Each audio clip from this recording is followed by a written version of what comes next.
Eu tive uma irmã. Nossa família eram 13 irmãos. Era um laboratório de química humana. E a minha irmã era hidrocéfala. Meus pais lhe teriam dado hereditariedade, mas notemos bem. Ela é minha irmã número 7. Porque lá em casa nós éramos tantos que minha mãe numerou para facilitar. Porque às vezes ela esquecia o nome. Aí chamava 8, 12, 13. E Margarida, minha irmã, era número 6. Só crescia a cabeça, o corpinho entanguido. Podia-se ver os ossos através do couro cabeludo. Por que ela nasceu assim? Para que ela nasceu assim?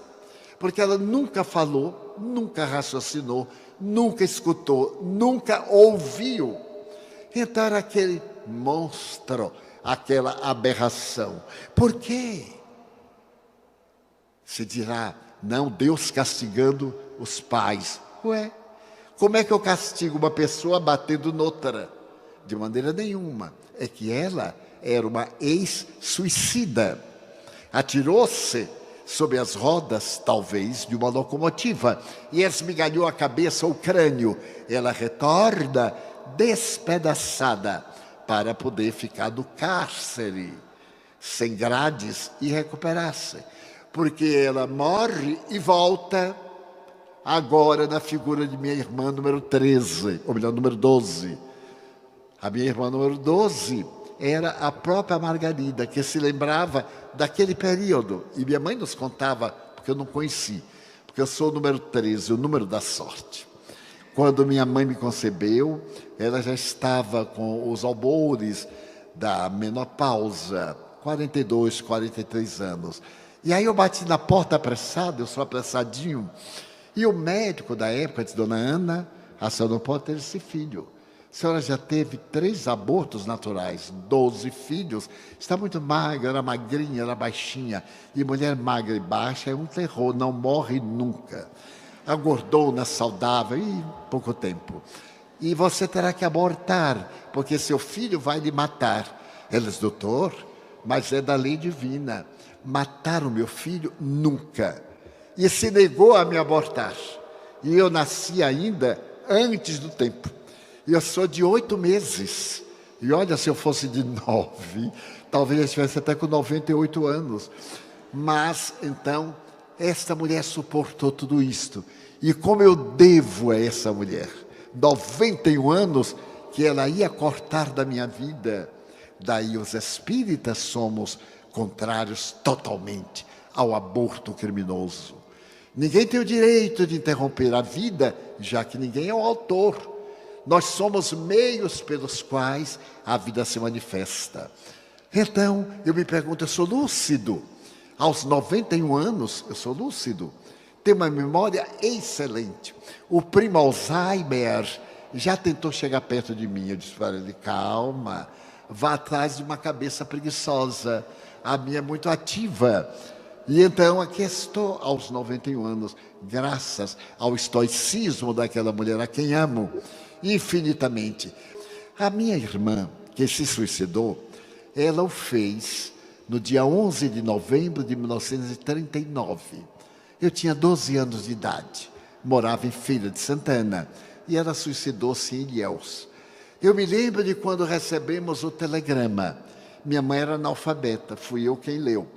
Então fui eu quem teve o primeiro impacto. E eu não disse, porque primeiro eu li, mas não disse para minha mãe. Eu fiquei muito pálido, minha mãe perguntou, o que é, meu filho?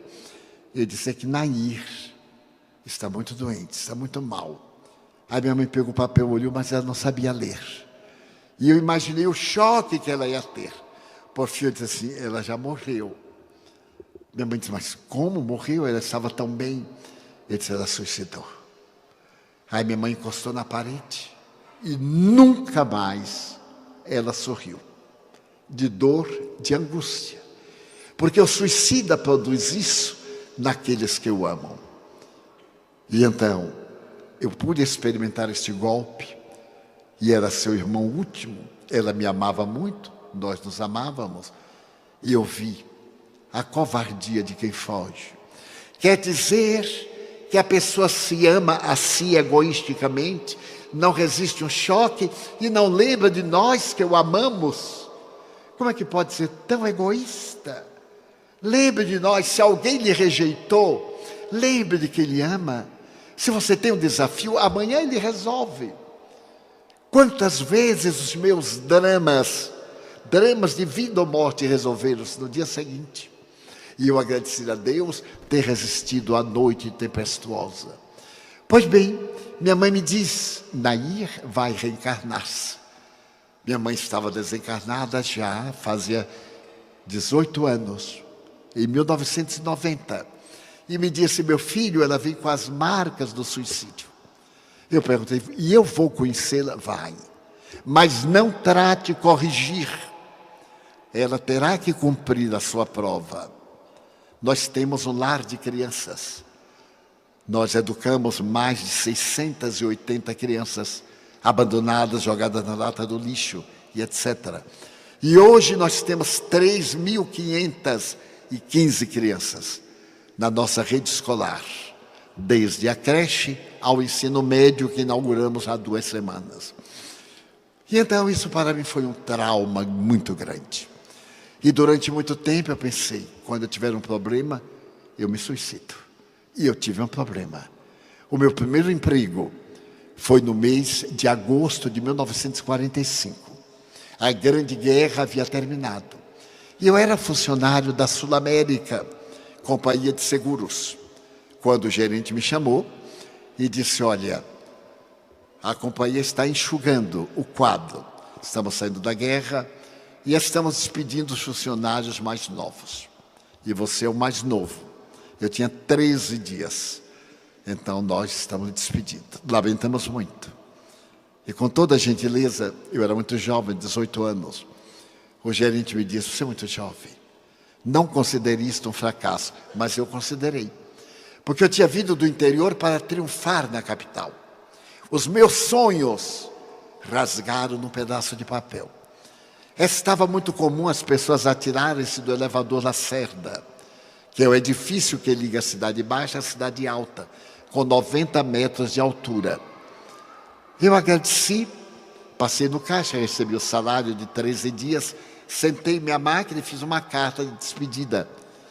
E dizia a meus pais, eu não vou suportar vocês olharem para o meu rosto de um fracassado.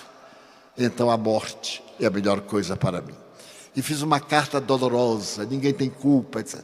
E prendi no meu bolso com um clipe e fui andando na direção do elevador.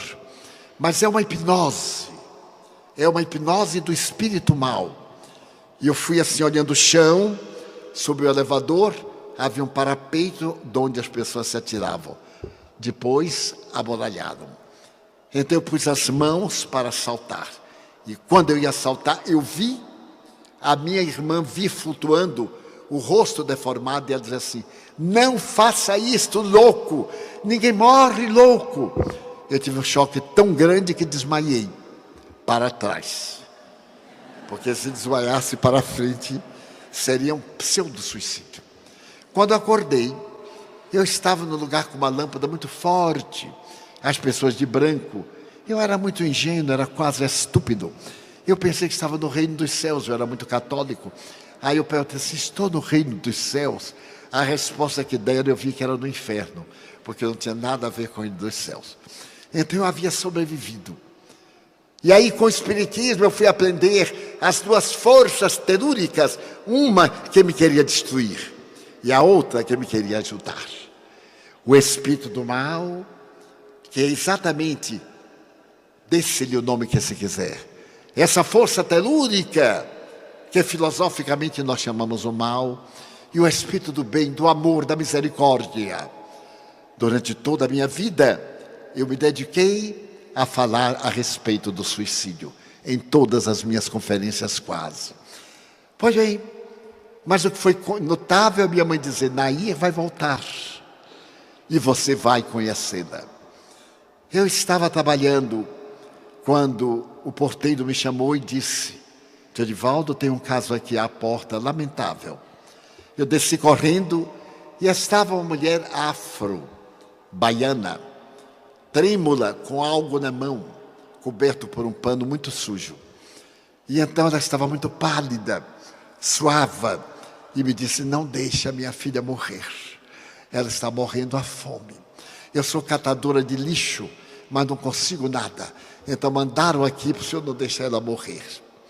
Eu levantei o pano e vi o corpo entanguido, envelhecido, de uma criança de 2 anos que parecia de meses. Então eu chamei o meu filho médico, amparei a mulher com o porteiro, levamos. Nós temos um posto médico na entrada do ambulatório. Meu filho começou a dar soro a ambas. E eu fiquei ao lado da meninazinha, que estava com muita dificuldade. Molhei um algodão em leite, porque o estômago dela não podia receber nada. E fiquei passando nos lábios e ela lambendo. E aí a senhora foi me contando que ela teve um sonho com uma senhora de idade, de cabelos brancos, partidos ao meio, que disse: eu vou lhe emprestar minha filha. O nome dela é Nair. Ela vai ter um defeito, tome conta de minha filha. Eu não tive dúvida que era minha mãe. E então, quando eu olhei para a menina, o lábio leporino bifocal. Eu já pensei numa plástica. Minha mãe apareceu e me disse: negativo. Ela vai viver pouco. Ela tem que resgatar o crime do suicídio. A verdade é que a menina sobreviveu e a mãe também. Colocamos a mãe como funcionária da nossa casa, a criança na creche, depois ela foi para o jardim, e quando contava 4 anos, ela era fanhosa. O nosso jardim de infância em contato com a natureza. Então a janela é muito baixa. Eu estava passando quando ela gritou: Didi! Didi era como minha irmã me chamava. A única pessoa no globo que um dia me chamou Didi. Todo mundo chama Di. Tio Di, e etc. Eu então parei estupefacto. Olhei para trás e ela estava na janela. Didi, venha me pegar. Eu vim e digo assim: mas eu sou Di. Não, você é Didi, fanhosa. Eu disse: mas como você sabe? Eu sou Nair. Eu digo: eu sei que você é Nair. Eu sou Nair, a outra. Mas não tem outra. Tem. Eu sou a outra. Então eu carreguei-a, muito emocionado. E disse assim: por que você me chamou Didi? Porque eu sempre lhe chamo Didi, não é? Eu disse: é minha filha. Aí eu me sentei à porta do grupo juvenil e acarinhei-a. Fiquei olhando a misericórdia de Deus. Daí a 2 anos, ela estava no meu colo, passava a mão no meu rosto e dizia assim: Didi, eu sonhei que eu vou morrer. Eu vou morrer? Eu digo: vai, minha filha, todos nós vamos morrer. Mas eu vou morrer logo. Eu digo: vai morrer logo. 2 semanas depois, ela teve uma problemática respiratória dos pulmões e morreu. Morreu, e claro, eu a chorei pela 2ª vez. E no ano 2000, minha mãe me apareceu de novo e disse: Di, Nair vai voltar. Agora, com o corpo perfeito, bonita, mas não se envolva na vida dela. Bem, passados 3, 4 anos, certo dia chega lá na Mansão do Caminho um casal com uma menina loura, até parecida paranaense, linda, olhos verdes. E então eu olho para a menina e me encanto. Eu perguntei assim: eu posso carregá-la? Como não? Pode. Aí eu peguei e perguntei: como é o nome dela? Nair. Eu digo: isso é perseguição, não é possível. Minha mãe me apareceu e disse: Di, ela voltou. Está agora com 16 anos. Vejo-a de quando em quando. Os amigos poderão dizer: é um pouco de autossugestão. Talvez. Mas é muito curioso como agora, quando ela me vê, ela se lembra, principalmente quando tinha 6, 7 anos, de fatos que ocorreram entre mim e ela. E um desses fatos foi curioso, porque eu tinha vocação para desejar ser médico ou sacerdote. E minha irmã era casada com um cavalheiro muito rico, produtor de cacau. E ela dizia: Di, você vai ser médico. eu me encarregarei de você. Eu estava com 12 anos, ia fazer o exame para a escola normal, e ela me disse, logo que você fizer o exame, vai fazer agora, mais tarde, o estudo para o curso científico e depois o vestibular, quando ela suicidou. Pois bem, estava conversando com ela, de 6 anos, brincando, e então ela me perguntou assim, com a linguagem de criança, Di, você é o quê? Eu perguntei assim, eu sou o que você está vendo, porque eu percebi o alcance. Ela disse, você se formou-se? Eu digo, me formei-me. Ela disse, em quê? Eu disse, professor primário, por sua culpa. Porque você viajou, e aí eu não podia, ia ser doutor, não era Di. Eu prometi que ia ser médico, não era Didi. Eu digo, vá de reta, Satanás, e me deixe em paz. Permitam-me, para não se tornar cansativo, narrar uma experiência pessoal en passant. Faz aproximadamente 30 anos, eu me encontrava no país da América Central e deveria proferir uma conferência numa das suas belas cidades montanhosas. Os amigos que me levavam asseveravam que deveríamos ter um público de 4.000 pessoas, indígenas, de todas as regiões da fronteira com o México, com a Guatemala, com El Salvador e etc.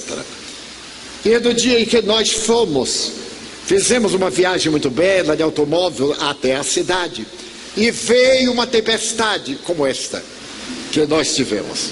E isso me fez retroceder no tempo. E a tempestade era terrível. O meu anfitrião me dizia, Divaldo, quando chegarmos ao Palácio de Cristal, e eu imaginei o Palácio de Cinderela, o Palácio de Cristal, daquela região, estava ansioso para entrar no Palácio de Metal, que deveria ser o nome, e não de Cristal. Mas bem, e a chuva não cedia. Então eu perguntei ao amigo, e a chuva? Ele disse, aqui é uma região tropical, e é como o casco de uma tartaruga. Chove, daqui a pouco está tudo bem. E a irmã chuva parecia que não gostava de mim, porque não houve Santa Clara que desse jeito. Eu só faltei colocar a vassoura de cabeça para baixo e a chuva torrencial. Então meu anfitrião me perguntou, você trouxe guarda-chuva? Eu disse, não, quando eu saí de São Paulo não estava chovendo. E assim por diante. É porque eu acho que a chuva não vai passar. Eu digo, eu acho não, eu tenho certeza que não vai passar. Depois de muitas idas e vindas, chove, não chove, eu digo, vamos de qualquer forma. É coberto o salão? Ah, é coberto. O Palácio de Cristal é coberto. Eu digo, então, eu tenho uma voz possante, sou descendente de italiano, falo com a garganta, com o pulmão e com as mãos, então alguém há de me entender, porque eu faço tanto gesto que até os surdos me entendem. Ele sorriu, pegamos o carro, as enxurradas ameaçavam-nos, e por fim chegamos ao Palácio de Cristal. Quando ele disse, olha meu irmão, eu olhei, era um barracão com meia parede e umas telhas de amianto. E eu disse, e o cristal? Ah, o cristal está lá dentro. Eu imaginei uma montanha de cristal para ser adorada. Não tinha nem cristal, até hoje eu não vi, mas devia ser psíquico. E quando nós chegamos, o salão estava abarrotado de indígenas, de pessoas humílimas, a chuva no teto, uma rádio transmitindo que ninguém entendia nada, o povo falando todos de uma vez, e todo mundo se entende, é uma coisa curiosa. E aí me chamaram para falar, fizeram a apresentação e disseram, agora com a palavra o irmão Divaldo, que vai falar da imortalidade da alma. Então eu vim saber qual era o tema agora, porque foi anunciado. Não me avisaram o tema. E enquanto eu levantei da cadeira o microfone, eu arranjei matar alguém para abordar a imortalidade da alma. Eu disse, meu Deus, me acuda, o Senhor me arranja cada coisa, me tire desta. E quando eu abri a boca, é que a chuva. E a rádio transmitia. E o microfone apitava. E dava grito, e criança chorava. E eu dizia, o inferno deve ser mais ou menos assim. Mas já que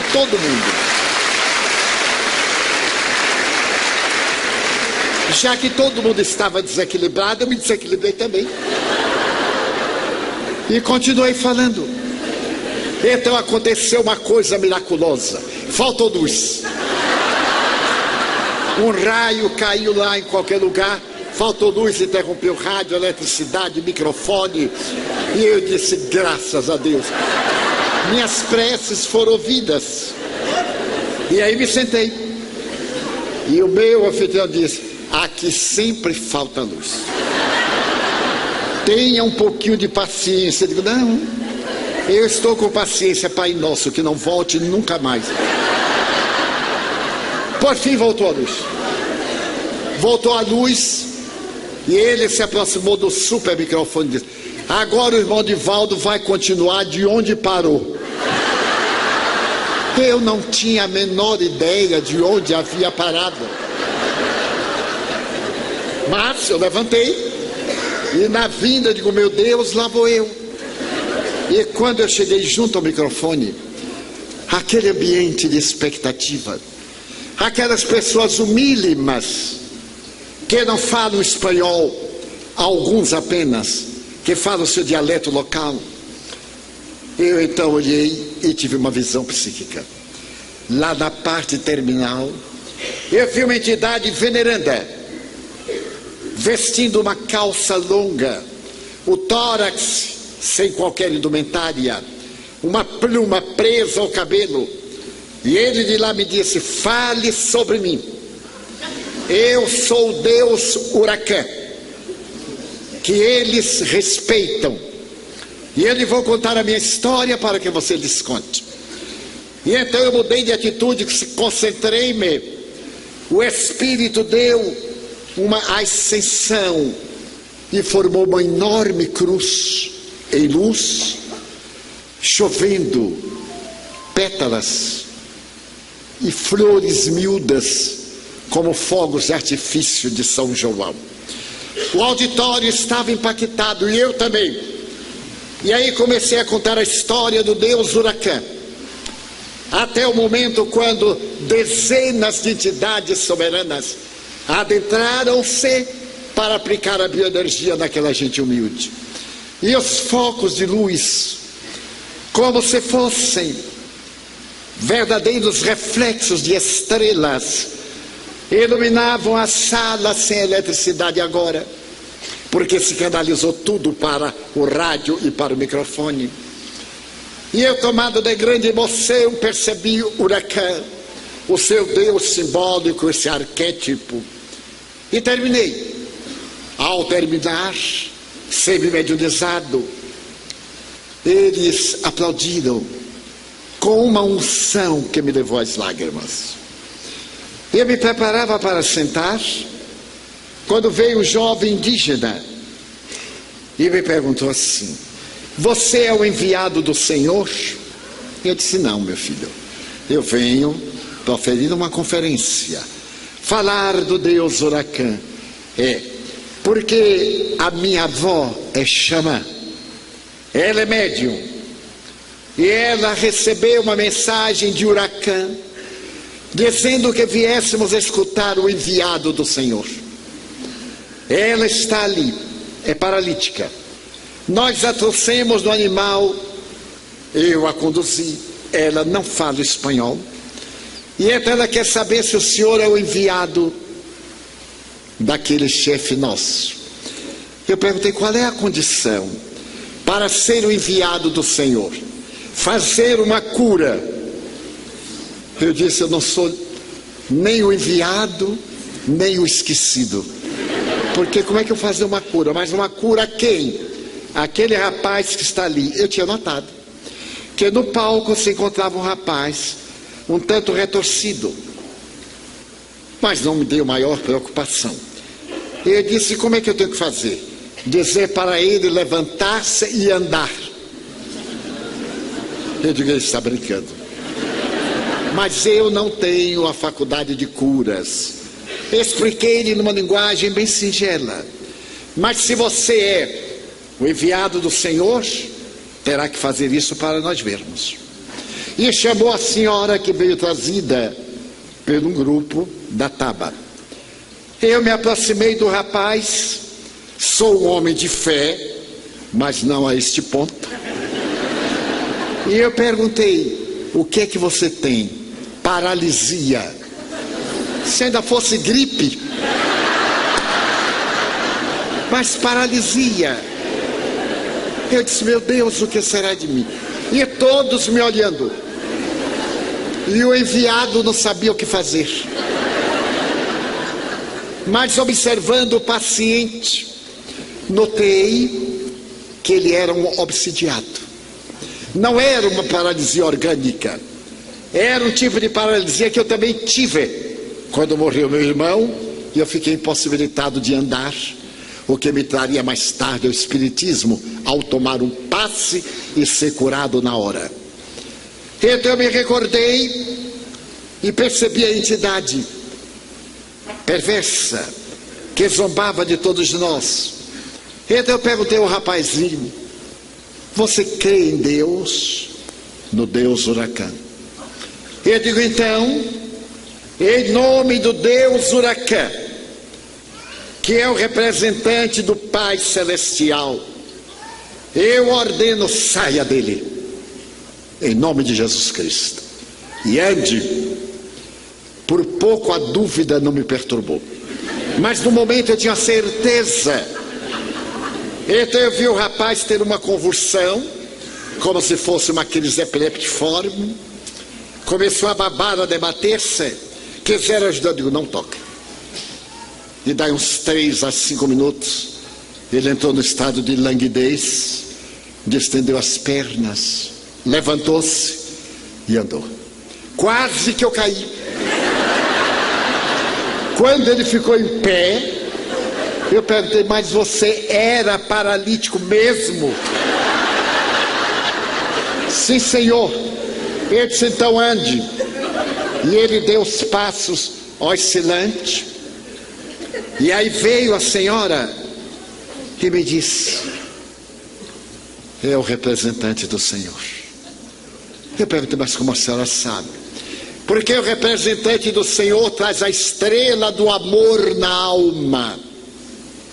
E o Senhor ama.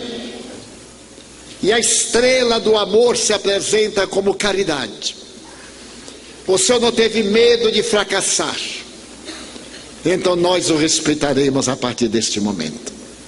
Desnecessário dizer que foi a maior lição da minha vida. De imortalidade. E eu vejo os espíritos desde os 4 anos de idade. Como disse o Dr. Miguel, eu já psicografei 258 livros. Alguns deles em idiomas que me são totalmente desconhecidos. E especular da direita para a esquerda, para ser lido através de um espelho. Mas naquele momento que eu perguntei, você crê? Creio. Então levante-se. Podeis fazer tudo o que eu faço e muito mais. Se quiserdes, se tiverdes fé. Veio o Espírito de verdade para nos dizer que nossa vida tem um sentido. Esse ideal menor, que é a causa da nossa luta, nos impulsiona para avançar. Mas o nosso ideal verdadeiro é a imortalidade. Somos seres imortais e devemos cultivá-lo através das lições preconizadas por Jesus Cristo, que os espíritos venerandos vieram trazer para a nossa reflexão.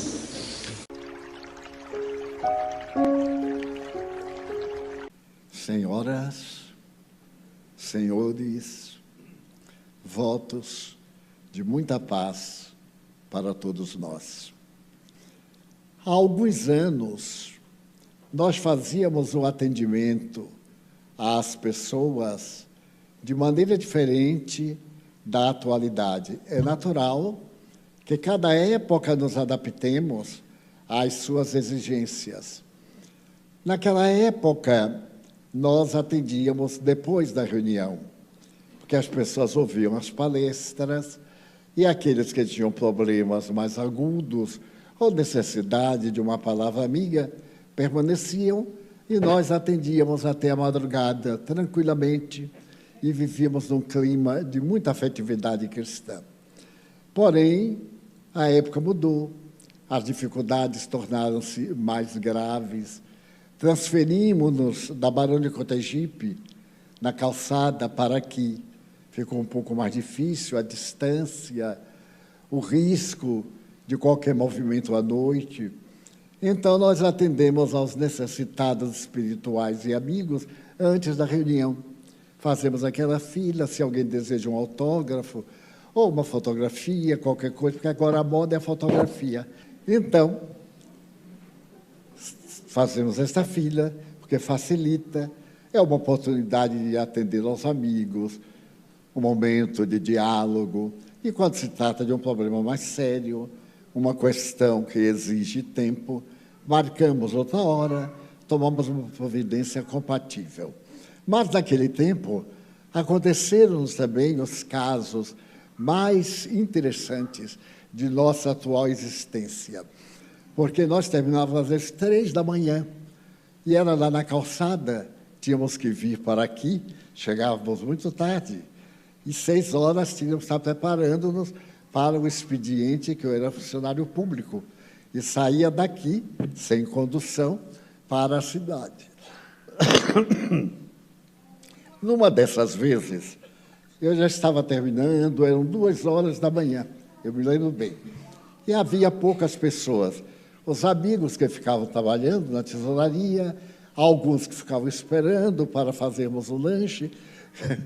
Quer dizer, o lanche era um bom prato daquele PF, que não sabe o que é, prato feito. Vinha aquela montanha, e a gente que tinha apenas almoçado meio-dia, 2 da manhã, devorava até perispírito que aparecesse. Muito bem. Então chegaram umas pessoas. Eu estava com uma cliente, uma senhora, uma outra senhora de idade, e mais ninguém, os outros estavam na secretaria. Chegaram umas pessoas lá, onde ficava o setor de atendimento, um senhor, notadamente agitado, uma menina, mais ou menos 16, 18 anos, em camisa de força, com os braços para trás, e 2 homens que eu atribuí serem agentes de segurança, porque eram fortes. Naquele tempo não havia ainda as academias, mas havia as técnicas de halterofilismo, como chamava. Agora, que não for a uma academia, não tiver o seu auxiliar ou outra coisa qualquer, fica meio atrasada. Eu também fui a uma academia, aí há um mês. Aí olharam para mim e disseram assim, é um risco muito grande. Eu perguntei por quê? Porque está na hora do senhor descansar. Vai descansar como? Morrer. Como é que vai fazer academia para desenvolver o quê? Nesta hora que o corpo já botou tudo para fora. Ele disse, mas meu filho, eu sou reencarnacionista. Talvez aí eu já me prepare para a próxima. Ele bateu no meu ombro e disse, não se dúvida não. Vá para casa, vá deitar, tome chá de laranjeira, que é muito bom nessa idade. Eu me conformei porque era um amigo, ele me desanimou, porque muita gente diz assim, Divaldo, mas você não mudou nada. Eu digo, você me conhece há quantas dezenas de anos? Então você diz, não, 50 anos, eu digo, não mudei nada. Que gracinha, não é? Lá em casa, infelizmente, tem espelho, e o espelho é double face. Ainda bota o negócio em inglês ou francês, como for. Pois bem, chegaram e eu estava atendendo uma senhora. Aí o cavalheiro, que vinha à frente, estava muito nervoso, gritou de lá, o senhor podia vir aqui nos atender? Eu estou acostumado. Eu então disse assim, olha, o ideal é que o senhor venha para cá, porque os espíritos atendem aqui. Se eu for para lá, eles não vão. Ah, é? É. O povo gosta de fantasia. Ele disse, então eu vou. Aí veio, arrastou a equipe e sentou. Eu atendi. A senhora que estava comigo, ela ficou nervosa. Eu não tenho pressa. Se a senhora está com pressa, é outra coisa. Ah, mas eles chegaram na hora que chegaram, vão ser atendidos na hora que for possível. Acalmei a senhora, era uma senhora muito modesta, lá da invasão do Uruguai. Despedimos-nos, e aí o cavalheiro se aproximou. A jovem resmungava, movimentava-se muito, apesar de estar atada.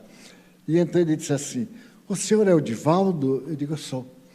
Ele disse: pois é, aquela ali é minha filha. Ela está doente. Enlouqueceu de um momento para o outro. Imagine o senhor que nós estávamos na sala, no aniversário de 15 anos dela. Eu me aproximei do piano, pedi para ela tocar. Ela se dirigiu a mim e deu uma bofetada, sem nada mais. E quando olhei, ela estava transparente, pálida, agitada. E começou o nosso calvário. A nossa filha enlouqueceu. E enlouqueceu dessa forma. Não houve como acalmá-la. Chamamos o médico.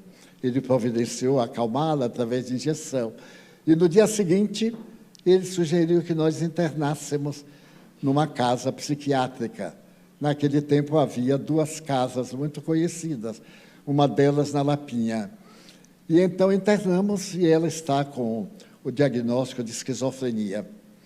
Então eu vim aqui porque eu não sou espírita. Você defendeu, né? Porque ser espírita é coisa bárbara. Ou a pessoa vai na linha, ou a linha vai na pessoa. Eu não sou espírita. Eu não quero me meter nessas coisas. Eu fiquei olhando para ele assim: quais coisas? Essas coisas, eu digo: eu não sei quais são as coisas. Porque a pessoa tem medo de falar a palavra, porque a palavra pode contaminar. Eu aí insisti, digo assim: quais coisas? Esse negócio de falar com o espírito. Ah, o senhor quer falar sobre doutrina espírita? Candomblé, essas coisas, não sabe? Eu disse: não sabia não, senhor. Foi bom o senhor ter ouvido me explicar, porque eu estou há tanto tempo e não sabia. Engraçado, e o senhor veio a primeira vez já me dar a definição. Mas vamos ao caso. Ele disse: o meu médico, o doutor fulano de tal, falou com aquela pompa e circunstância. Ele disse que a esquizofrenia ainda não tem cura. Pode melhorar, etc. Deu uma definição clássica, que casualmente eu também conhecia, e disse: então, ele sabe que não a pode curar, porque ela está piorando cada dia. Mas ele me disse: tem um tal de um Divaldo por aí, lá na Cidade Baixa, que é metido nessas coisas. E eu digo: engraçado. E então, procure, porque essa gente, grifou a palavra, porque essa gente tem os tais mistérios, superstições, a ignorância popular, e às vezes acerta. Vá lá e leve a moça para ver o que é que ele pode dizer. Eu digo: muito obrigado. Eu não sabia que era essa gente. Aí sorri para ele, ele era muito bem educado, assim, uma pessoa refinada, grosseiro, na medida do possível. Eu fiquei rindo e disse: meu Deus, dê-me paciência para suportar as pessoas educadas e sociais, porque os brutos eu aguento, mas esse é mais difícil. Fiquei rindo. E então ele disse assim: é ela. Eu disse: pois não, como é o nome dela? Ele então disse: Cibele. Eu disse: mas que bonita menina. Ela estava agitada, com um pouco de... estava babando, os olhos fora das órbitas e movimentando-se. Então ele disse: vamos tirar a camisa de força dela? Os 2 rapazes disseram: não, senhor, ela está no hospital e não vamos tirar a camisa de força, porque se nós tirarmos a camisa, ela quebra tudo isso aqui, e para vestir vai ser um problema. Ele disse: bem, eu não a atendo em camisa de força, porque aqui é a casa de Jesus Cristo, e ninguém aqui na casa de Jesus Cristo fica amarrado, porque ele não deixa. Eles não entenderam. Mas e o que é que nós fazemos? Tiram a camisa de força. E se não tirarmos? Eu não atenderei, porque na nossa casa eu faço o que eu quero. E quem vem de fora submete-se ou vai embora. Então não tem por que discutirmos. Aí preparei meus papéis, o cavalheiro de lá da porta disse assim: tira a camisa, que ela quebre tudo, quebre também ele. Aí, com dificuldade, desataram, os nós ficam nas costas, e ela então desembaraçou-se. Ela estava de blue jeans. Naquele tempo usava um terninho de blue jeans. E então ela levantou com os braços e veio na minha direção para me golpear. Mas como eu já estou acostumado, eu fiquei tranquilo. E quando ele estava mais ou menos a uns 5 passos, eu disse assim, meu irmão. Aí o senhor de lá gritou, é uma moça. Eu disse, não me ajude não, por favor. Pode ficar à vontade. Meu irmão, ele parou. Por que você está fazendo isto? Utilizando desta menina para alguma vingança contra os pais dela, porque ela não me parece ser devedora, mas o pai me parece. Aí aproveitei. O pai me parece, não é? Então você está se vingando dele. É verdade. Ele falou, nossa, acertei. E sorri para ele e disse assim, mas que vingança boba. Você a martiriza, contrai um débito, vai ter que pagar. Ele contrai um débito com você, e agora você está cobrando. Aí expliquei rapidamente, e ela se movimentava agitada, os olhos com uma manchazinha de sangue. Eu disse, meu filho, não faça isto. A vida é eterna. Você está aqui, apesar de já ter passado por um golpe muito doloroso. Como é seu nome? Eu disse, Celso. Eu digo, Celso, você é tão jovem. Pois é, sou jovem, mas sou infeliz. Por que infeliz, Celso? Porque ele, e apontou para o homem, é meu padrinho. E minha mãe, quando deu-me a esse bandido para batizar-me, ela seguiu a tradição, porque o padrinho de batismo é um segundo pai. A tradição diz que quando morrem nossos pais, nossos padrinhos tomam lugar. Mamãe morreu, ela era viúva, e ele me levou para a casa dele e me fez escravo. Ele tem uma padaria, você sabia? Eu disse, não sabia. Tenho, miserável, tenho uma padaria. E me botou para trabalhar na padaria. Eu tenho 26 anos hoje. Em verdade, era mais porque se passou um largo período que ele estava em perturbação e não se deu conta. Eu disse, pois não, Celso. É natural que ele botasse para trabalhar. Não é natural, porque ele sequer me pagava. Você sabe que há patrões que obrigam a pessoa a assinar o salário mínimo, mas não pagam o salário mínimo. Eu disse, não sabia, pois fique sabendo. Há muita miséria no mundo que as pessoas não sabem. Esses infelizes nos exploram.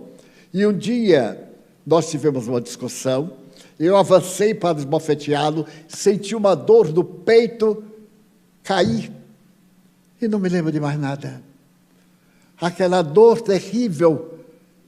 Um dia, então, eu estava na sala de visitas da casa dele e ele estava com ela. Eu, então, digo assim, olha o miserável que está me fazendo sofrer. A dor continuava.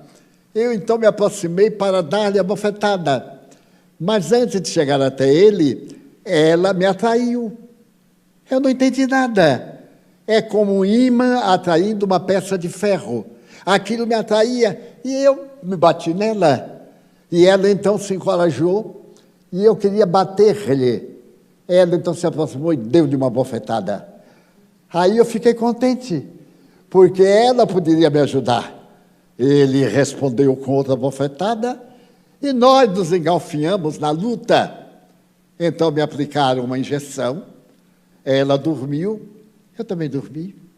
E quando eu acordei, eu estava no hospício, louco de um lado para o outro, e ela também assim, abobalhada, desvairada. Agora que já se passaram alguns dias, eu sei o que é isto, sei que já morri, mas ninguém morre. Eu estou aqui para me vingar dele. Eu disse, mas é uma vingança boba, porque ela sofre, as leis divinas liberam-no. Agora, por que ela vai sofrer se ela não lhe fez mal nenhum? Porque ela deve ter feito mal a outros.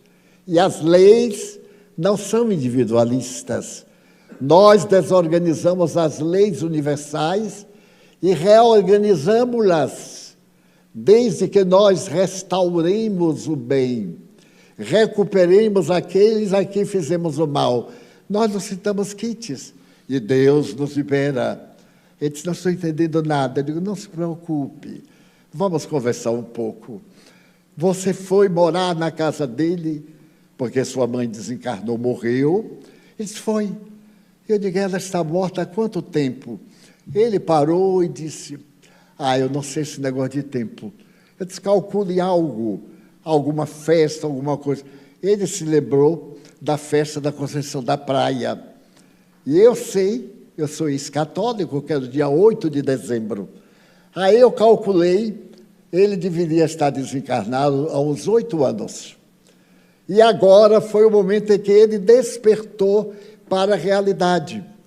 Mas encontrando nela uma mediunidade, uma afinidade psíquica, ele se acoplou ao perispírito, que é o chamado corpo astral, e incorporou.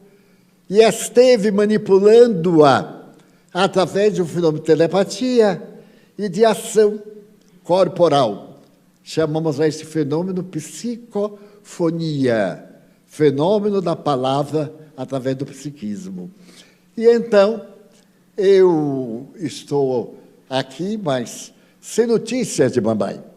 Eu digo, mas era de achar-se que sua mãe já estivesse lhe encontrado, porque ela desencarnou há mais anos. Portanto, você deve ter uns 8 a 10 anos desencarnado. Ela deve ter um pouco mais.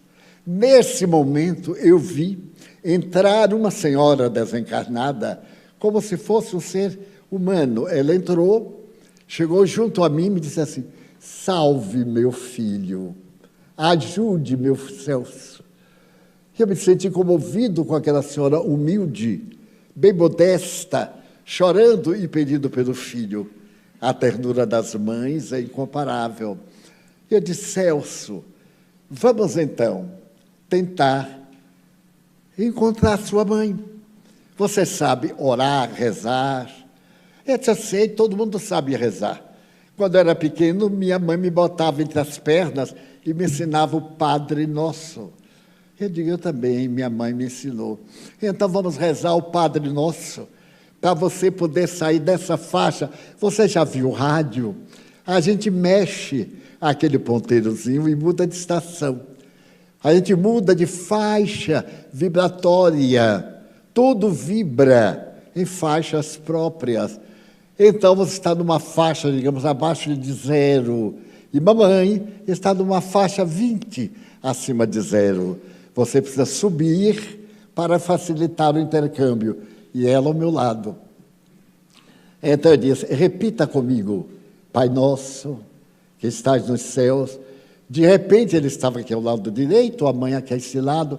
Ele olhou e viu-a. Então ele deu um grito, através da menina, mamãe! E caiu de joelhos de frente da mãe. A mãe então enlaçou ternamente, retirou da aura, do campo vibratório em que ele se comunicava. A menina ia desmaiando, eu segurei, sentei-a e a mãe pegou e o levou.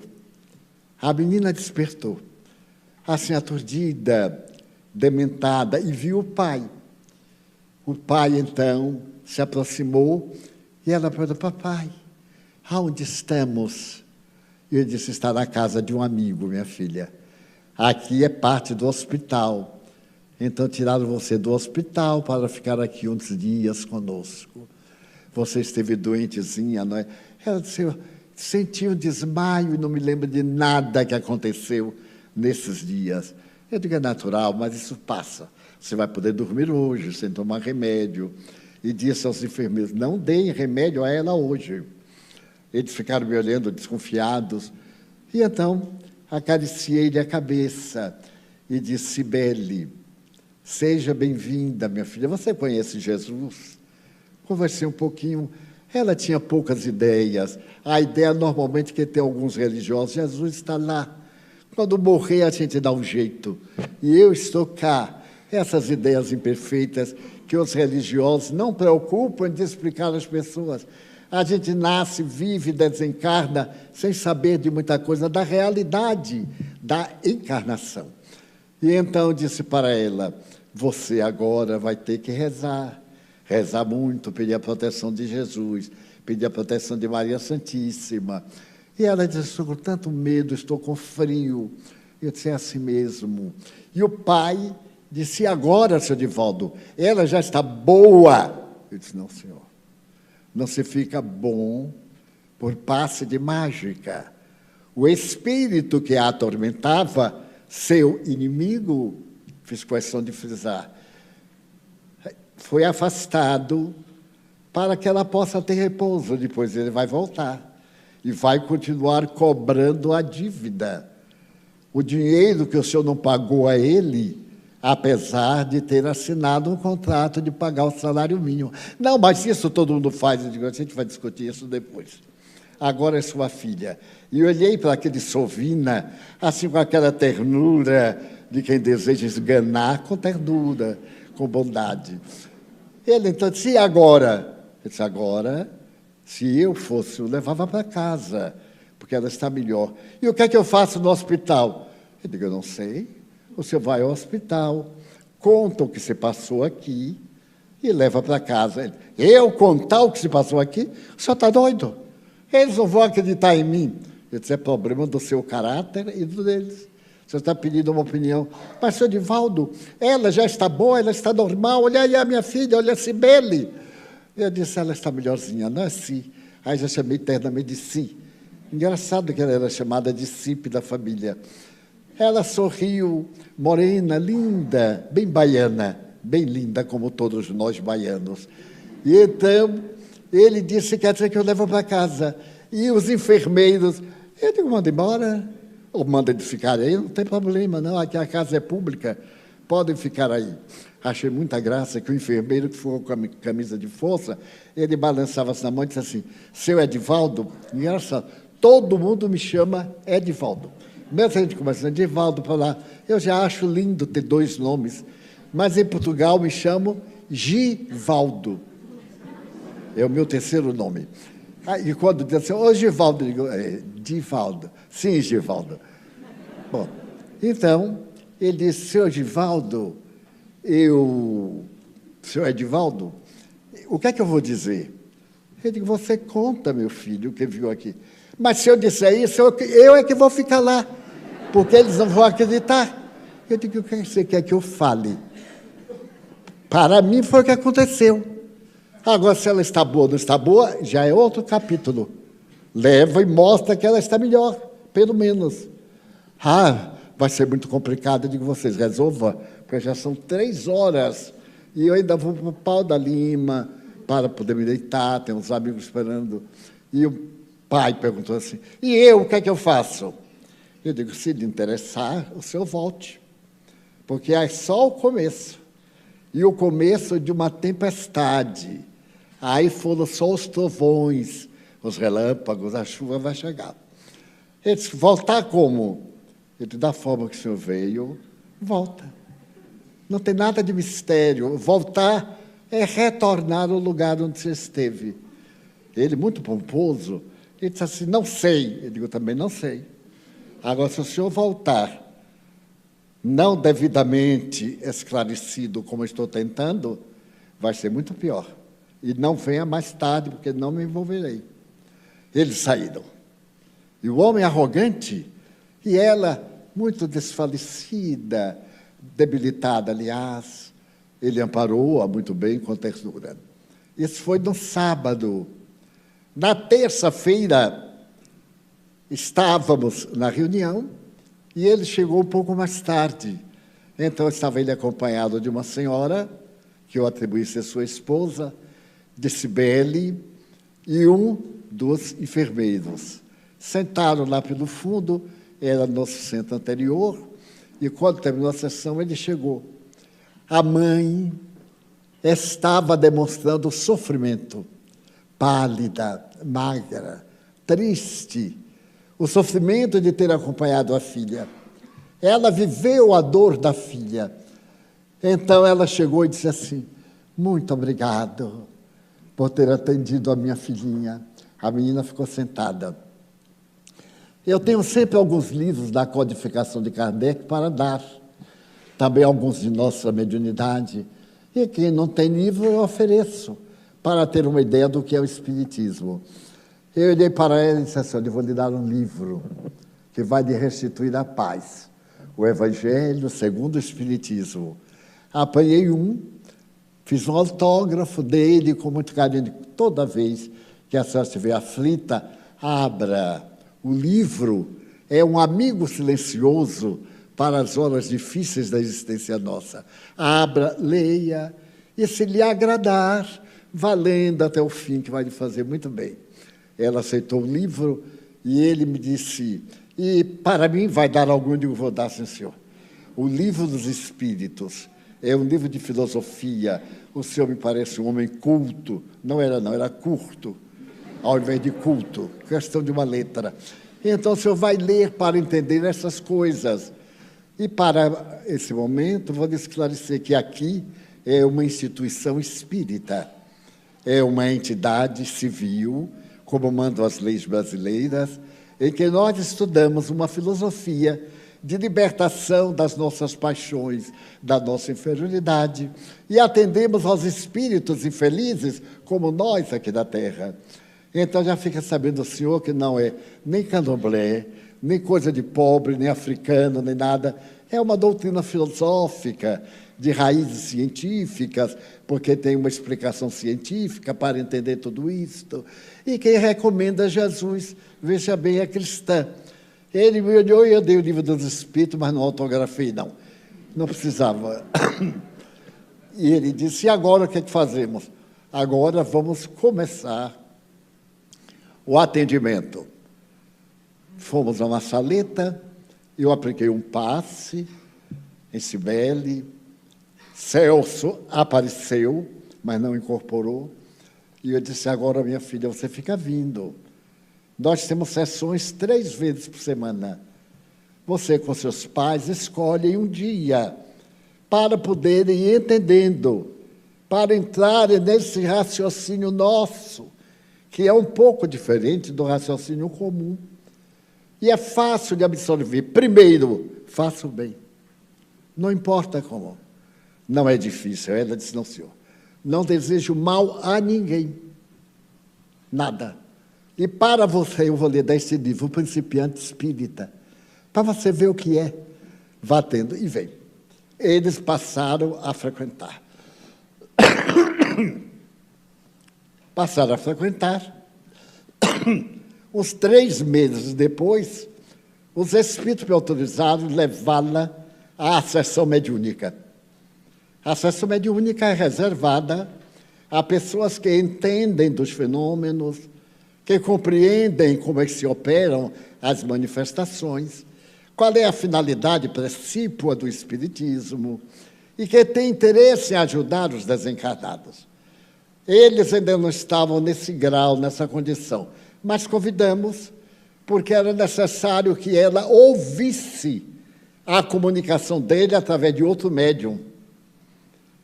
Vieram os pais e ela, e Celso veio através de outro médium, não conhecia nada, não sabia de nada. Referiu-se ao pai da moça, dialogou com ele, falou de como ele era maltratado. O médium não sabia de nada. E ele ficou aturdido, supondo que era uma armação. Eu disse para ele: não julgue nada, ouça. Ouça e raciocinaremos depois. Então, o nosso evangelizador, o técnico em conversação com os espíritos, o doutrinador, começou a falar. Falou com Celso, falou do amor, do perdão, e falou, e falou. E ele terminou se comovendo. Comoveu-se e prometeu que ia fazer o possível para não perturbar mais Cibele. A sessão terminou. Eu expliquei a ele, ela me fez 1000 perguntas de uma só vez, eu respondi apenas o que valia a pena, e eles ficaram frequentando. 6 meses depois, Celso veio, pediu perdão, afastou-se, os guias levaram-no para a espiritualidade, e a família ficou ajustada novamente. E ficamos amigos. Eu e o senhor Valentia ficamos amigos também. Pois bem, ele me perguntou isso, perguntou aquilo. Eu disse, olhe, não facilite. E aproveite algum funcionário seu para pagar o salário integral. Veja lá. Ele disse, Divaldo, você sabe como é que é? Eu digo, não sei, não, senhor, não tenho casa comercial. Não sei. Mas botei o velho no eixo. Bom, passaram-se os dias e ela me fez uma pergunta muito curiosa, daí uns meses. Ela disse assim, tio Divaldo, eu queria fazer uma pergunta ao senhor. A gente espírita pode namorar? Eu digo, nossa, deve, minha filha. Quem é que pode viver sozinho? Deve namorar, sim. Mas, no seu caso, não namore com um só. Namore com 2, 3. Porque quando namora com um só, é perigoso. Fica apaixonada. E quando namora com 2, 3, até resolver quando é que vai ficar, não fica com nenhum. Ela achou muita graça. E eu perguntei, por quê? Ela disse, olha, tio, é o seguinte, o pai ali, né, seu Valentia. Ela disse assim, porque tem um rapaz que quer namorar comigo. Eu disse, você também. Eu digo, então namora. Mas papai, eu digo, não dá importância não. Ria para ele e vá namorando. E vá namorando. Traga para eu conhecer aqui na sessão. Porque eu poderia ver se ele estava em condições de um namoro firme, com objetivo, ou se era passatempo, distração juvenil. Daí a dias ela trouxe um rapaz cearense, todo empergadinho, todo de gravata, Ave Maria, um rapaz de 21 anos ou 22. Terminada a reunião, ela deu um sinal, ele veio, ela disse assim, tio Divaldo, este é o rapaz que eu falei com o senhor. E ele foi para mim e fez, o namorado dela. Porque namorado antigamente era diferente, não é? Hoje, namorado, a gente não sabe mesmo o que é, deixa para lá. Então, ele disse assim, namorado, eu estou namorando a sério. Eu digo, nossa, até parece gente, aquela coisinha de 21 anos. Ele disse, que bom. E você está trabalhando? Olha a técnica. Eu tenho um emprego, eu trabalho no Centro Industrial de Aratu. E eu digo assim, ganha um bom salário. Centro Industrial de Aratu. Ele pode casar com ela. E então, o seu namoro é para valer. Eu disse, senhor, ela me mete tanto medo do pai dela, o que é que ele pode fazer? Na última hipótese, nós fugimos, eu digo, época romântica de Romeu e Julieta, já passou, olha, há muitos séculos, mas fiquei calado. E ele me contou a sua procedência, a sua família cearense, e então pretendia convidar o pai para vir fazer o pedido. Eu digo, nossa, sério? Mas primeiro deixe ela se formar, você terminar seu curso, não há pressa, para encurtar a história. Meses depois, ele continuou frequentando a reunião. E eu disse, minha filha, conte a seu pai que está com o namorado. Mas tio Divaldo, ele dá grito e você fica com o namorado. O que é que pode fazer? Ele vai me bater. Eu digo, não vai nada. Você olha para ele e diz assim, se o senhor bater, eu falo com o tio Divaldo. Outro falava com a polícia, não é? Mas ele tinha medo de mim, porque ele achava que mediunidade era um poder, era uma força, que estando junto, já eu podia ler o pensamento, eu podia saber o que estava se passando na África. Tudo mistificação, que a gente não sabe nada, vai levado por Deus. Mas muito bem. Então eu disse para ele, no sábado à tarde, eu vou lá tomar um cafezinho. Você chega e fala, como que não quer nada. Eu pergunto qualquer coisa, você me responde.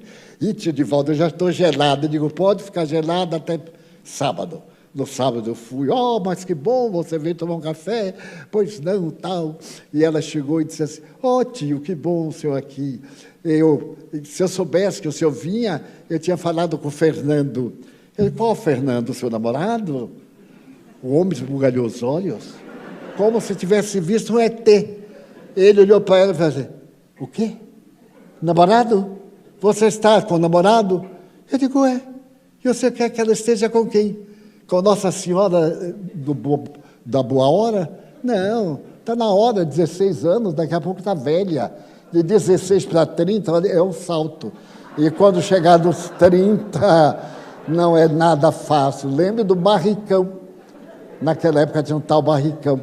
A mulher que não casava entrou no barricão de bacalhau, que esvaziava, vinha o bacalhau de Portugal. Não havia jeito de casar. Eu tenho algumas amigas que estavam na hora, eu aí interferia, eu digo, oh, meu Deus, não faça isso, não deixe. Aí fizemos a caridade, casaram às vésperas do barricão, estão felizes até hoje. Pois bem, ele então ficou assim, olha, um rapaz excelente, eu conheço. Ele tem uma boa aura, tem bons princípios, não tem pressa, está trabalhando lá no centro, aí, nesse setor. E conversei, ele disse, mas Divaldo, ela é uma menina, eu disse, eu queria que ela fosse uma velha. Ele pegava uma velha de 70 com 20, para fazer da velha o quê? Vamos acabar com esses preconceitos bobos, peçamos a Deus que sejam felizes, que se respeitem e tal. Aí de uma doutrinada ele ficou assim, admirado, e aceitou. Então eu falei com o rapaz, peça logo em casamento, fica noivo, porque antigamente tinha o primeiro passo, olhava e ria. Se o outro risse, já era o princípio. Depois, se aproximava. Para pegar na mão, demorava 6 meses. Para dar um abraço, 1 ano. Para dar um beijo, 10 anos. E desencarnava, não casava. Não dava tempo. Agora, não, já começa casado e tudo. Eu acho até interessante. Muito bem, que Deus abençoe. Pois bem, eu digo, você vá e peça, porque ele já sabe que ela tem um namorado, agora ele vai conhecer o namorado. Ele disse, seu Divaldo, eu posso ir assim como um amigo, porque eu não sei o que falar. Chega e fala, eu vou estar lá. Veja como eu fui em Santo Antônio, hein? Ele foi de gravata. Se eu tivesse previsto, eu não deixava gravata, né? Porque gravata é para enforcar a gente. E então, ele disse, seu Fernando, e quem deveria estar aqui era meu pai. Eu disse, por que seu pai? Quem vai casar com ela é você. Ah, mas papai lá em Fortaleza não pôde vir. Aí o Fernando disse, não estou entendendo, ele vai entender já. Ele veio pedi-la em casamento. Ele disse, pai, casar? Ela tem agora 18 anos, eu digo, e casar antes dos 20. Se formam com 19, casa com 20, tem o primeiro filho 21, o senhor se torna avô, ela com 22 anos, e vai pagar a dívida a Celso. Ele disse, como? Depois eu lhe explico. Pois bem. Aí o velhote aceitou, ficou tudo bem, ela ficou ótima, a família ficou espírita, o rapaz ficou frequentando também com ela, e casaram no civil, eu fui ao casamento civil, ao religioso eu não fui, por uma questão doutrinária, e muito bem.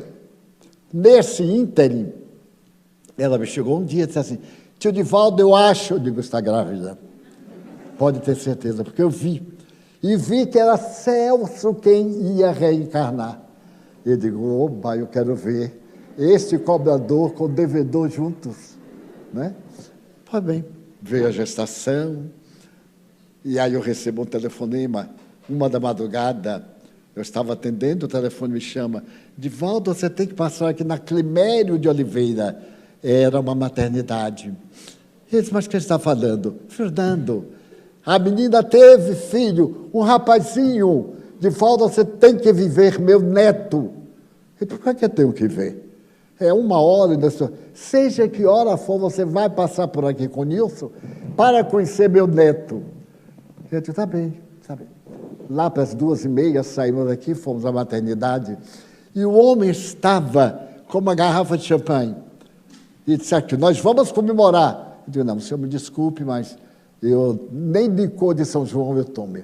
E gosto tanto de licorzinho de São João gelado, é uma maravilha dos céus, mas meu fígado é inimigo do álcool, eu não posso tomar. Aí rimos muito, ele me chamou para eu ver o neto. Estava o local em que ficavam as crianças e um vidro. Então, olhamos, não pode ver nada mais feio do que criança recém-nascida. Vermelha, inchada, aquela coisa horrorosa, você não sabe se é um menino ou se é um sapo. Mas o povo acha uma beleza, tudo hipocrisia. Porque aí nós olhamos e eu disse, qual é o neto? Ele aí olhou, olha aquele, 1, 2, 3, olha para ele, Divaldo, está dormindo. Eu digo, meu Deus, que milagre, está dormindo. Veja que fenômeno. Aí o avô disse, olha, daqui para aqui sou eu. Eu aí olhei, a imaginação. Daqui para aqui é o rapaz, não é? Eu digo, é. E o resto, a hereditariedade da família está ali firme. O que é que você acha? Eu digo, o que é que eu tenho a dizer? Pronto, o menino veio e eu disse, agora, senhor Fernando, está na hora do senhor começar a pagar ao Celso. Através dele, não disse que ele era o Celso. O senhor fazer uma caderneta de poupança. Já houve isso aqui no Brasil, não é? Uma tragédia chamada caderneta de poupança. Até eu tive. Ave Maria, também tive. Por mais que poupasse, era tão engraçado, poupava. Para o mês, não pagava o que hoje comprava. Mas tinha. E ainda, eu acho que tenho. Pois bem. E eu coloquei X, o dinheiro da época que não me lembro mais. Eu achei pouco, multipliquei o débito, tantos anos. Mas pode botar um pouquinho mais, né? Ele é seu herdeiro único, não é verdade? E tudo que o senhor tem vai passar para ele. Veja a vida como é curiosa. O que ele não pagou, pagou diferente. Já notaram pessoas riquíssimas que deixam os bens para o estranho? É o devedor pagando ao credor, que veio, às vezes, de outra família. Pois bem, e o meninozinho foi crescendo, e quando ele completou 1 ano, o avô já tinha mais intimidade comigo e disse, quero lhe fazer uma pergunta. Você pode me dizer quem é meu neto? A reencarnação de quem? Eu disse, isso é muito relativo. Não soma, não é nada positivo. Mas, Divaldo, eu tenho uma curiosidade mórbida. Eu digo, eu sei. Mas o que adianta eu lhe dizer? O que adianta lhe dizer? Ele disse, mas eu gostaria tanto. Será que ele é um dos apóstolos de Jesus? Eu disse, quem sabe, né? A vida é cheia de surpresas, quem sabe? E se não for um dos apóstolos, é um discípulo de Jesus. Mas o apóstolo era melhor. Não é verdade? Eu disse, é verdade. Passa o tempo. 3 anos depois, o menino era um terrorista do Hamas. Era uma tragédia grega. Brigava com o avô, xingava. Não sei onde ele aprendeu. Trouxe da outra encarnação. E um dia, o avô me pergunta, Divaldo, você vai me dizer. Porque esse menino não é gente. Eu adoro ele. O danadinho vem e me chuta a canela. Eu vou beijar, ele me morde. Eu digo, nossa, é herança canina? Como? É para você ver. O que é que eu faço? Eu digo, ame. Será que ele é meu inimigo? Absolutamente não. É o espírito em prova. Naturalmente, o senhor tem dívidas do passado e está resgatando. Ela frequentava já a mediúnica. Ele, o avô, também. Celso, agora com outro nome, foi crescendo. Aos 10 anos, ele me pegou uma hora e disse assim, vô, eu tenho tanta raiva do meu avô. Eu disse, mas por quê, meu filho? Não sei. Eu olho para ele e tenho vontade de bater nele. Ele, mas você já bateu muito quando era criança. Mas, meu avô, o que é que eu faço? Eu digo, olha, meu filho, você é evangélico. Você recebe instruções do evangelho infantil. Todo domingo, às 8 da manhã, nós temos tarefas para jovens e crianças. Então, a reencarnação, ele deve ser algum espírito que lhe devia alguma coisa. E você veio para resgatar e não para complicar. Então, abraça seu avô. Ele já está velhote. E todo velho gosta desses dengos, dessas coisas. Diga para ele que gosta. Mas eu não gosto. Eu digo, Então faço o seguinte, vô, eu não gostava nada de você, mas você, agora eu estou gostando. Ah, é? Eu digo, é, e vai terminar gostando. A gente tanto mente que acredita na mentira. Daí a tempos. E ele foi indo. Ficaram muito amigos. E o avô, quando ele completou 15 anos, passou metade dos seus bens atuais para ele. Porque nesse ínterim, aquele homem valente, grotesco, se havia transformado profundamente no verdadeiro cristão. O conhecimento da reencarnação dele fez um homem gentil.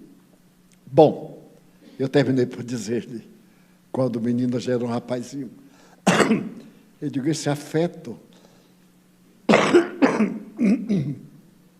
que você tem por ele é o seu espírito resgatando a dívida. Ame-o, deixe-se amar e continue. Por que estou trazendo isto hoje?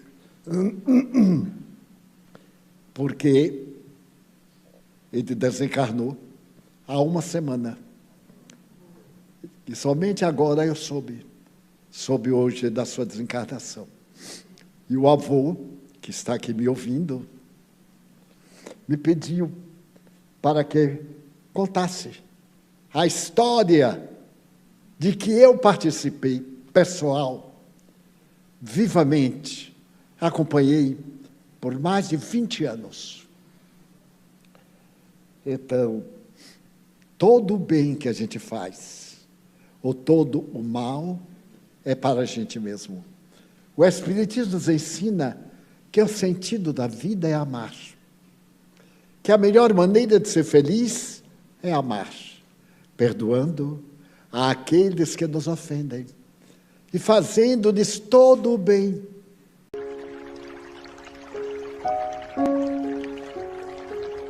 Uma pessoa que tem vida pública sempre tem muitos desafios, como é o meu caso. E é natural que aprendamos a enfrentar esses desafios sem nos deixarmos perturbar pelas pessoas perturbadas que nos trazem. Certo dia eu terminei uma palestra. Era mais jovem, mais entusiasmado, aqui no estado de São Paulo. É uma entidade respeitável. A convite de um grupo de intelectuais. Só que não sabia que eles eram intelectuais. Proferi a palestra. E ao terminar, veio um grupo. E acercando-se-me, uma das moças que estava com o grupo, mais loquaz, disse-me, o senhor é um mariólatra. Eu digo, o que será? Eu não sabia. Eu havia falado sobre Maria, a mãe de Jesus. E pensei que tinha feito uma bela figura. Porque amando ao filho, pensei que se amasse a sua mãe. Então eu fiquei assim, digo, a senhora vai desculpar, mas eu não sei o que a senhora quis dizer. É tão ignorante assim? Eu digo, um pouquinho mais. Se nós soubéssemos, não havíamos convidado. Ele disse, então ficam sabendo para a próxima vez. Ela disse, porque o senhor veio para cá falar sobre uma mulher que pariu Jesus? Eu digo, a senhora queria que tivesse sido um homem? Ela desarmou, porque nada pior do que uma pessoa estúpida como eu. Desarmou, ela era tão inteligente. Ela disse, mas uma mulher vulgar, porque alguma tradição diz que Jesus era filho de um soldado. Eu digo, então já nasceu general. Fantástico, não lhe parece? Não importa quem era o pai biológico dele. Importa o que ele fez. Mas ela era uma mulher de vida licenciosa. Eu digo, a senhora era a delegada de polícia da época? Ela então disse, mas, eu digo, não tem nem mais, e também não tem menos, minha senhora. Aliás, eu nem sei com quem estou falando. Agradeço muito as suas opiniões, que para mim tem o valor que a senhora atribui, porque eu prefiro personalidades da talha de um Cholinash, escritor judeu. E fui declinando alguns nomes que os espíritos me foram dando, eu nem sabia que existiam. E ela foi ficando surpresa. E então os espíritos me disseram uma frase em inglês, que eu pronunciei com o acento de Oxford, baiano. Eles, mas o senhor fala muito bem o inglês. Eu digo, é porque a palavra era em português. Senão eu teria feito em inglês. E o senhor fala inglês assim? Eu digo, olha, eu não sabia que falava, agora eu acho. Porque estou falando. Terminou, ela me dizendo, senhor Divaldo, o senhor me desculpa? Eu digo, não, senhora. E por que não? Porque a senhora não conseguiu me ofender. Por mais que tivesse desejado. Porque a opinião da senhora tem valor para a senhora. Eu tenho um critério de opinião. E sei que fiz uma palestra excelente. Porque me apoiei em fontes de grande autenticidade, histórica e mediúnica. Nas fontes históricas eu citei alguns autores. E na mediúnica, na incomparável faculdade do apóstolo da mediunidade, Francisco Cândido Xavier, de cuja psicografia eu retirei alguns dados conforme citei, porque sempre cito a fonte de referência. Então a opinião da senhora é muito boa para a senhora. Então eu não vou ter que desculpar, porque a senhora de maneira nenhuma conseguiu me ofender ou me magoar. Eu lamento que a senhora tenha esta aversão a Maria, sendo a senhora uma mulher. Mais tarde, eu vim tomar conhecimento que era portadora, esta jovem senhora, de um grande conflito de conduta sexual. Era natural que ela me agredisse, por haver me referido à feminilidade transcendental de Maria, inclusive apoiado em Allan Kardec. Quando ele se refere que a mãe de Jesus não tinha ideia exatamente da grandeza daquele filho, mas que, não obstante, nos momentos terminais esteve ao seu lado. E se esta senhora ou senhorita se considerava espírita, não poderia fazer um espiritismo à sua moda, porque não existe. Espiritismo à la manière de fulano, de beltrano, de cicrano. Existe o espiritismo. Então fiquei muito tranquilo. Noutra oportunidade, em Salvador, era o mês de junho, e eu fui convidado para proferir uma palestra na antiga União Espírita Baiana, hoje Federação. E era exatamente o dia 28 de junho, data que o alogiário da Igreja Católica dedica a São Pedro. Então pareceu-me muito oportuno fazer um retrato biográfico do apóstolo Pedro. Então eu fiz. Proferi a palestra com muita emoção, com muita entrega, até no nível de muito boa inspiração. Quando eu terminei, veio um amigo, o semblante congestionado pela ira. Pôs a mão assim no meu rosto e me perguntou, com certa perversidade, como se atreve falar daquele bandido? Eu percebi a quem ele se referia, mas eu perguntei, qual o bandido? Esse que você biografou. Eu disse, eu me atrevo, porque Jesus entendeu a negativa dele. E como Jesus é um pouquinho maior do que nós dois, eu prefiro ficar com a opinião de Jesus e não com a sua opinião. E fiquei chocado de ver a ira que ele apresentava por causa da mágoa que ele tinha de São Pedro, porque ele negou Jesus há 2000 anos. Ele estava pálido. Então, eu fiquei bem sereno, toquei o ombro, ele me tirou a mão, estava gelado. Então eu me concentrei um pouco e fui além da aparência. Ele estava absolutamente possesso, sob a ação de uma entidade muito perversa, que eu fazia odiar não apenas a Pedro, mas a este e àquele, a todos, sendo a sua uma vida atormentada. Então não nos devemos preocupar muito com aqueles que estão nesta faixa do ódio, da ira, da contrariedade. Permanecendo numa atitude de paz interior. E aceitando esses desafios, sem considerar que eles podem perturbar-nos a marcha. Com essa atitude otimista, nós poderemos ver o mundo de uma forma muito boa. Já contei algures dos meus próprios desafios na saúde orgânica. Recordo-me que entrei no mundo espiritual com uma grande carga no aparelho respiratório, oportunamente. Então, desde criança, que eu sou vítima de injunções do aparelho respiratório. Tive asma até os 12 anos. Fui o herói da asma. Tinha os ombros altos, da postura. Até hoje eu durmo com vários travesseiros por causa da postura. Porque se deitar na horizontal não consigo respirar. Então o que fiz? Coloquei o meu aparelho respiratório a serviço de um ideal que me dignificasse. E como resposta, a divindade me tem ajudado. Naquele tempo já havia simpatias. E minha mãe soube que eu poderia ficar bom da asma se ela fizesse um remédio, uma simpatia, desde que eu não soubesse, porque quebrava o encanto. E um dia me deu um chá. Um chá que até hoje eu tenho horror a chá de qualquer coisa. Porque aquele chá tinha de tudo. Era o chá convencional de erva cidreira. Mas tinha mel, tinha limão. E tinha asa torrada de urubu. Só que eu não sabia. Mas sempre tinha aquele saborzinho agradável. E eu tomei aquilo.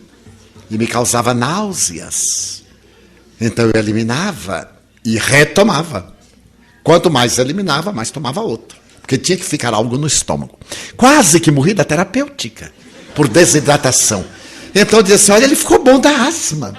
Porque morreu, ficou bom da asma. Muito bem. A partir dos 10 anos, com o advento da mediunidade, mais exteriorizada, nos anos que seguiram, com a educação da própria conduta, com o controle mental, eu consegui superar.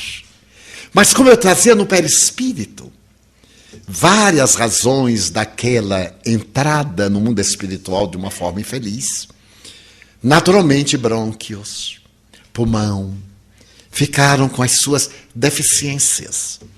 E eu aprendi a controlá-las, a viver muito bem com esse limite. Faz parte da minha estrutura evolutiva, do meu karma.